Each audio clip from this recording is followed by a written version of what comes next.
Voici un des plus grands gisements de cuivre du monde, le plus grand d'ex-URSS, le gisement de Kounrad, du nom de son découvreur, un géologue russe.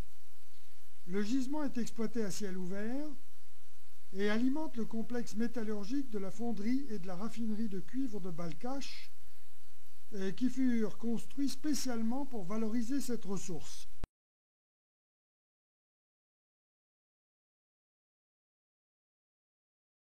Avec le développement de l'électricité, les besoins ont considérablement augmenté et l'on a recherché des gisements plus importants. La production mondiale de cuivre est de l'ordre de 10 millions de tonnes en 2000, alors qu'elle était moins de 600 000 tonnes au début du XXe siècle. On connaissait des gisements de cuivre à faible teneur dans des amas volcaniques, à moins de 1% de cuivre métal.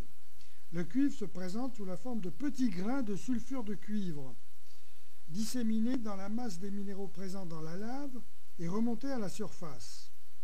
La concentration de ces grains de cuivre est liée à des phénomènes de fluidité de la lave et de refroidissement différentiel. Mais les teneurs sont très faibles, moins de 1%, en moyenne 0,3 à 0,5% selon les gisements, et à mesure qu'on s'éloigne du centre de l'amas, les teneurs diminuent encore jusqu'à moins de 0,1%, voire 0,01%.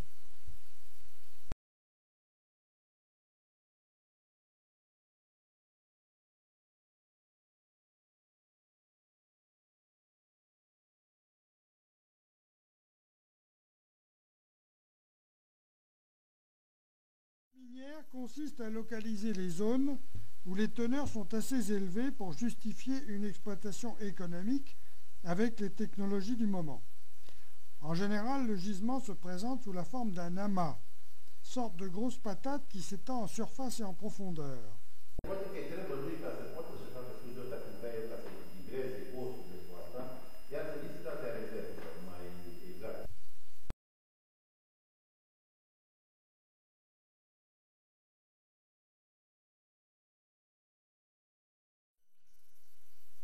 La technique consiste à descendre en suivant les zones les plus minéralisées. Mais pour disposer à chaque niveau d'une surface et d'un volume suffisant de minerais utiles, il faut aussi extraire des volumes de roches faiblement minéralisés ou pas minéralisés du tout, ce qui impose d'étendre la fosse vers l'extérieur. On doit donc extraire une certaine quantité de roches qualifiées de stériles pour avoir accès aux minerais utiles. Le rapport entre les stériles et le minerai conditionne l'économie de la mine et particulièrement sa profondeur maximum.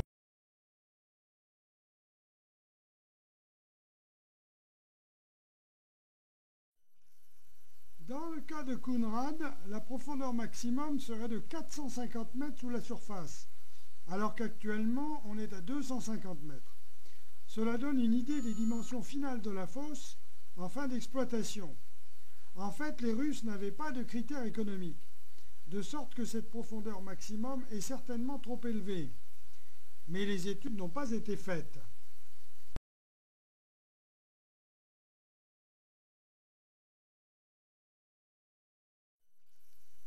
Vu la faible teneur en cuivre du minerai utile, moins de 1%, les quantités de stériles et de minerais à déplacer sont énormes. Et seuls les moyens de terrassement modernes permettent d'y arriver. Tir à l'explosif en grande masse, grosse pelle mécanique pour l'extraction et le chargement, énormes camions sur roues pour le transport hors de la fosse et jusqu'à l'usine de traitement. Dans le cas de Kounrad, on a fait le choix d'une extraction par chemin de fer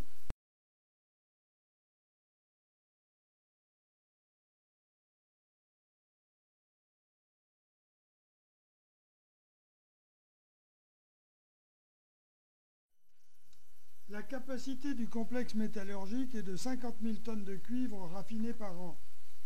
Le cuivre raffiné est un métal titrant 99% de cuivre. En comptant 0,5% la teneur moyenne du minerai, il faut donc que la mine fournisse à cette usine 10 millions de tonnes de minerai par an.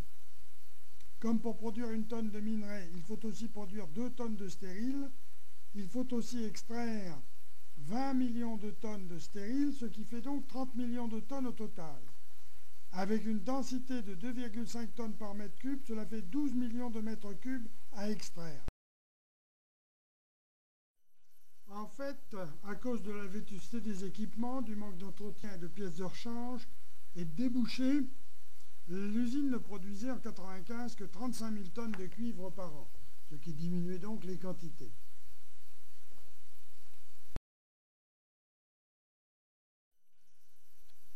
Voici maintenant une énorme intrusion volcanique située au nord de Balkhash. Elle ne contient pas de concentration importante de cuivre comme Kounrad, mais des veines de sulfure de plomb et de zinc. Ce gîte donne une idée de ce qu'était Kounrad avant l'exploitation.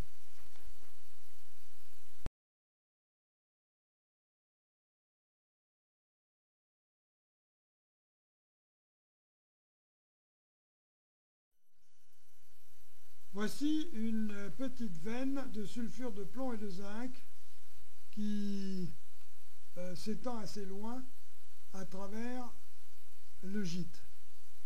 Vous voyez ici avec des cheminées hydrothermales.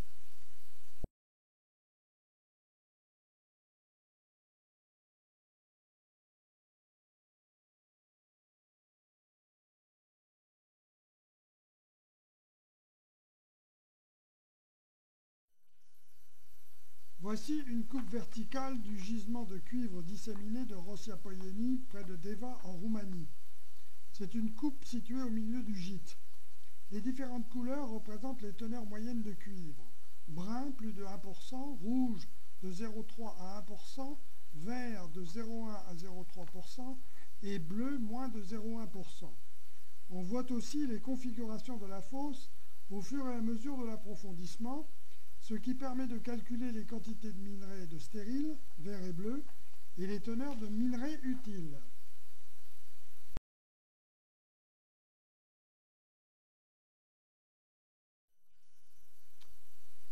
Ici, on aperçoit une vue en plan de cette fosse avec en partie centrale, rouge, la zone la plus riche.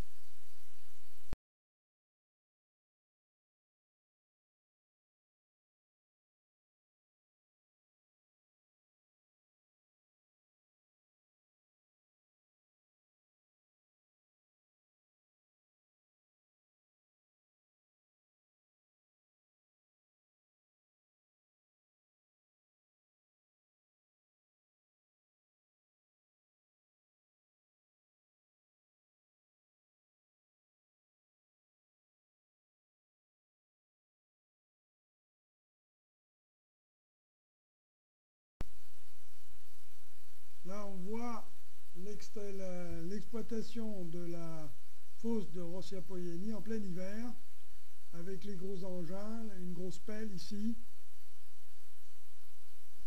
Précédemment, il y avait un gros camion.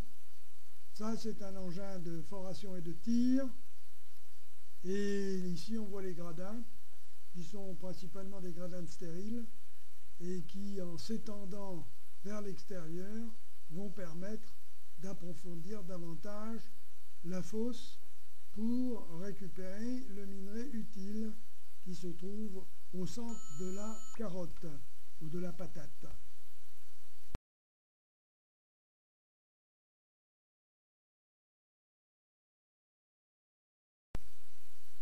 Là, c'est le gros concasseur à cône qui reçoit les minerais bruts venant de la carrière et qui alimente l'usine d'enrichissement, c'est-à-dire de concentration du minerai en concentré de cuivre. Voilà un dumper de cuivre et le gisement de type skarn.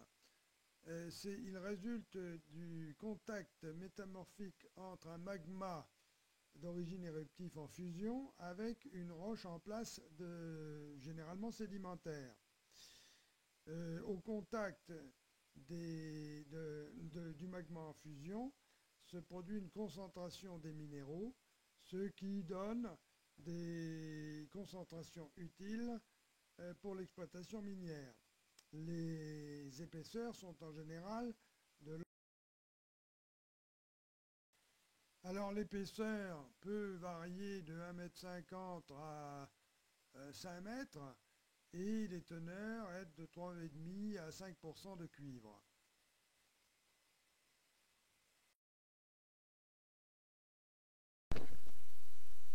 Alors passons maintenant dans une toute autre région du monde, le Pérou, dans les Andes, à 4200 mètres d'altitude.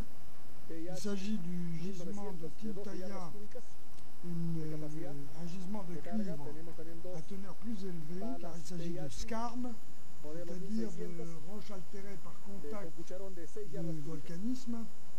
Et la concentration en cuivre s'est faite par ce contact. On a des teneurs de 3,5 à 5% de cuivre.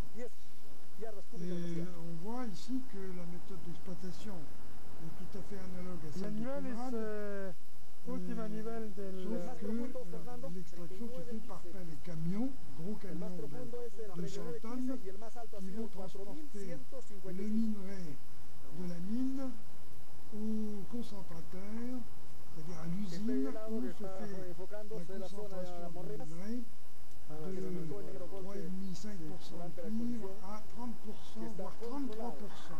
Il faut dire ici que nous sommes loin de toute fonderie, que le minerai doit être descendu par camion sur la côte à plus de 250 km d'ici, et que de là, il est chargé en bateau et expédié vers les utilisateurs, c'est-à-dire des fonderies situées en Europe et au Japon, ainsi qu'aux États-Unis. En este momento en pleno desbroce, hay una pala trabajando y los camiones rusos, los Velas. Le vamos a presentar al ingeniero Diógenes Rivera, geólogo del control.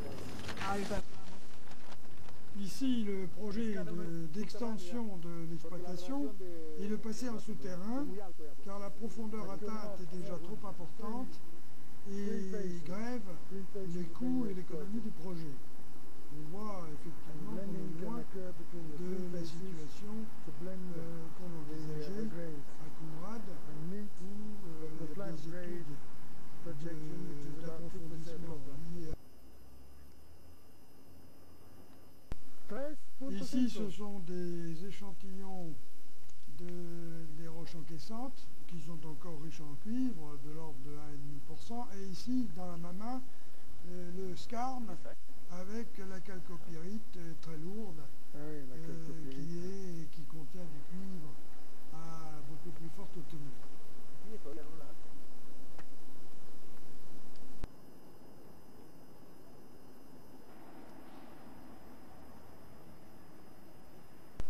Là, ce sont les gradins supérieurs, avec la production de stérile.